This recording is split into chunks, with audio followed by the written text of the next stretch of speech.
Satu lagi ROM Android 13 dengan Air Vendor untuk Redmi Note 9, yaitu Superior OS.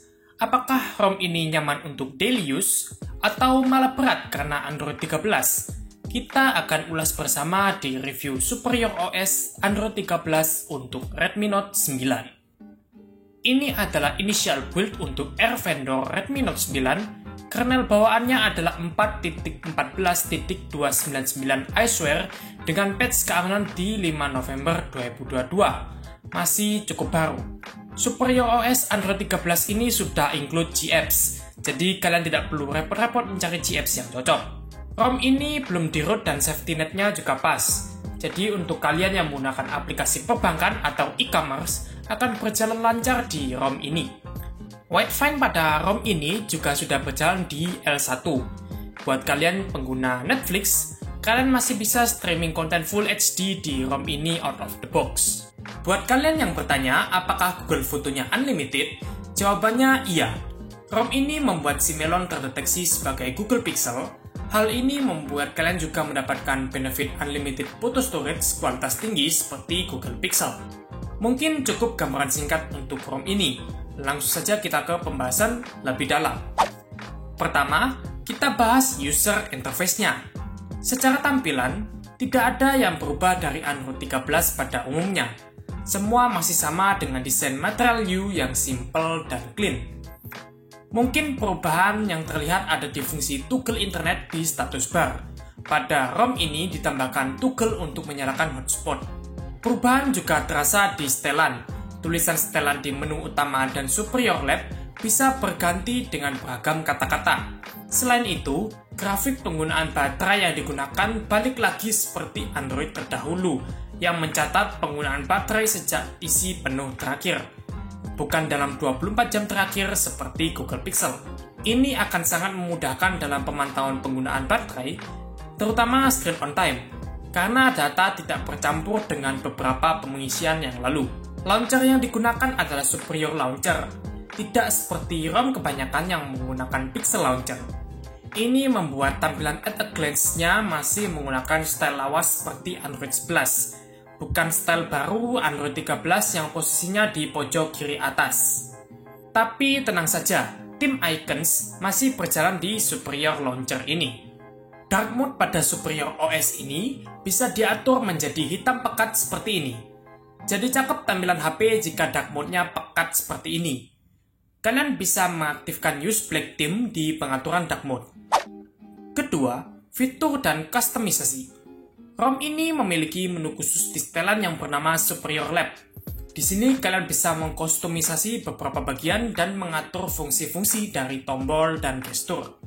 Tidak banyak yang bisa dikustomisasi. Hanya terdapat kustomisasi standar seperti mengganti logo sinyal seluler dan Wi-Fi, baterai, LTE atau 4G, menambahkan speed meter, dan sebagainya. Selain itu, fungsi yang bisa kalian atur juga tidak banyak. Salah satunya adalah mengatur aksi gestur, tombol volume untuk menyalakan layar, mengaktifkan advanced restart, dan sebagainya. Begitu pula dengan Superior Launcher-nya. Tidak banyak yang bisa dikustomisasi di sini. Kalian bisa merubah icon pack dan sebagainya. Tapi ada sebuah fitur yang saya suka dari Superior Launcher ini, yaitu Theme Icons App Drawer. Jadi Theme Icons tidak hanya di home screen saja, tapi sampai ke App Drawer. Sayangnya tidak semua aplikasi support dengan Theme Icons, sehingga tampilannya berantakan seperti ini. Mungkin kedepannya jika semua aplikasi sudah support Theme Icons, ini bakal cakep sih. Ketiga, performa. Performa dari Superior OS ini cukup optimal untuk custom ROM Android 13. Transisi dan efek pada UI berjalan mulus tanpa lag dan stutter. Kemampuan multitaskingnya juga cukup bagus. Sangat jarang terjadi reload walau sudah banyak aplikasi yang terbuka. Tentu ini tergantung pada RAM unit kalian. Tapi untuk RAM 6GB dengan custom ROM Android 13, kemampuan multitasking seperti ini sudah cukup bagus. Sangat nyaman untuk digunakan harian. Terlebih lagi, tidak terjadi lag atau stutter saat berpindah aplikasi. Berikut adalah hasil benchmark dan catatan penggunaan resource dari Superior Android 13.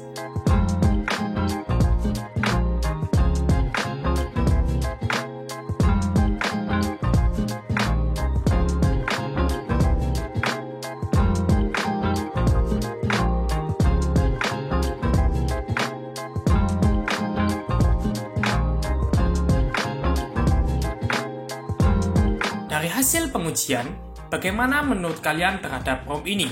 Apakah cocok untuk kalian atau tidak? Keempat, bug. Tidak ditemukan major bug di ROM ini. Semua berjalan mulus dan stabil. Mungkin hanya terdapat minor bug yang tidak terlalu mengganggu, seperti transisi icon sinyal yang tidak smooth saat menggunakan dual SIM, dan tidak munculnya tampilan cuaca pada lock screen.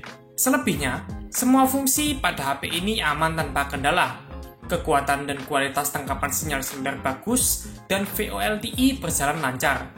GPS cepat dan akurat di semua aplikasi, fungsi telepon biasa dan WhatsApp semua normal, sensor-sensor dan kamera berfungsi dengan baik. Kelima, pendapat dan kesimpulan. Jadi, Superior OS ini cocok untuk siapa sih? Superior OS ini akan cocok untuk penggunaan casual sehari-hari dan sedikit gaming, karena performa multitasking serta daya tahan baterainya yang cukup bagus. Walaupun performanya saat throttling test tidak begitu stabil, namun masih bisa menghandle CODM dengan stabil di 40 fps.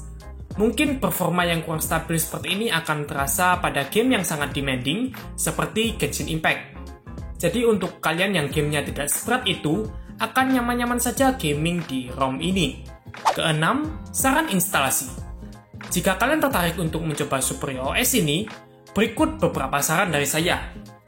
Gunakan firmware 12.5.4.0 RGO MIXM jika kalian berangkat dari key vendor atau S vendor. Karena ini R vendor, jadi kalian bisa menggunakan recovery yang sama seperti Android 11 atau 12 dengan R vendor.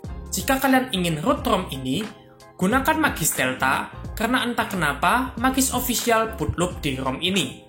Dan jangan lupa selalu sediakan backup sebelum eksekusi.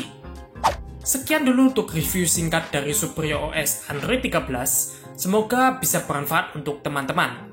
Jika ada pertanyaan atau info tambahan, bisa kalian tuliskan di kolom komentar. Terima kasih sudah menonton dan sampai jumpa di video berikutnya.